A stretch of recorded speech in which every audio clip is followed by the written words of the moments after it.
Les proverbes de Salomon, fils de Bethsabée, lion de Judée, bouche de l'Éternel, roi juste parmi les justes. Chapitre 8. L'appel de la sagesse. C'est l'appel de la sagesse. Une juste compréhension élève la voix. Elle se tient au sommet de la colline, au-dessus des rues et des maisons. Sa main est posée sur les portes de la ville. Elle a la bouche tournée vers la ville et ses innombrables portes. Elle proclame triomphante.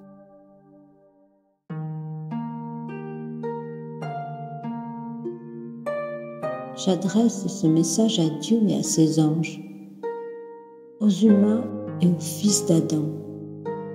Je récite ce message à voix haute, afin que les naïfs discernent l'intelligence, afin que les intelligents se discernent d'eux-mêmes. Écoutez donc mes paroles de sagesse, surtout vous les dirigeants, car je veux développer et discuter sur les lèvres de la droiture. Que de ma bouche rugisse la vérité, que mes lèvres détestent la fausseté et que la justesse soit dans toutes mes paroles, qu'aucune d'elles ne soit la perversion des tordus. Celui qui est parfaitement droit sait discerner celui qui manque de droiture. C'est ainsi qu'il atteint la connaissance. Et plutôt que de saisir de l'argent, saisissez ma morale. Sa connaissance est un choix judicieux, car heureux est celui qui devient sage. Il saisit des perles de joie que rien ne peut remplacer. Je suis la sagesse. Je réside avec l'intelligence et la connaissance. J'ai une direction à atteindre, la guider. Reconnaître l'Éternel, c'est détester le mal fait par les arrogants et les ingénieux. Ma bouche déteste parler du chemin des méchants et des pervers. À moi les conseils, à moi les réponses, à moi le discernement, à moi l'héroïsme. Les rois de ma maison seront couronnés pour gouverner, et les plus honorables graveront dans la pierre la justesse.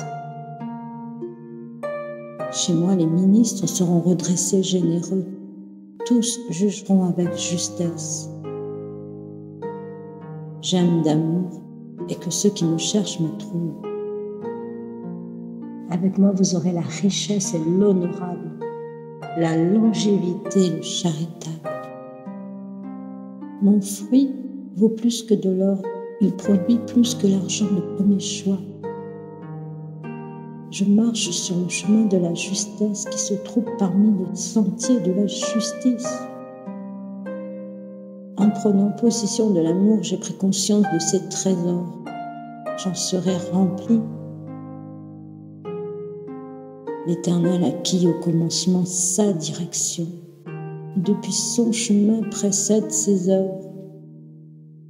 Joignez déjà la tête des rois du monde à l'adolescence de la terre. Avant, il n'y avait pas d'abysse qui tourbillonnait, il n'y avait pas de source d'eau vive. C'était avant que les montagnes ne soient inondées, avant que ne tremblent les collines. L'Éternel n'a pas façonné la terre et ses alentours pour toujours. Il n'a pas façonné la tête de la poussière d'humanité pour toujours. J'étais là quand il établit les cieux, quand il a séparé l'horizon au-dessus des eaux profondes. J'étais là quand il solidifiait le ciel au-dessus des nuages et quand il a fermé l'œil de l'abysse.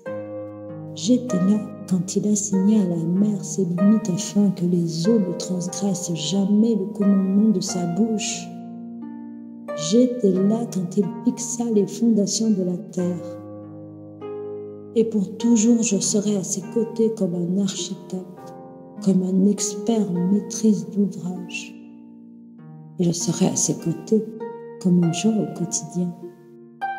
Car depuis ce jour, et pour toujours, Je me réjouis de son visage. Je me réjouis de l'humanité. Je me réjouis de cette terre et je suis en joie avec les fils d'Adam.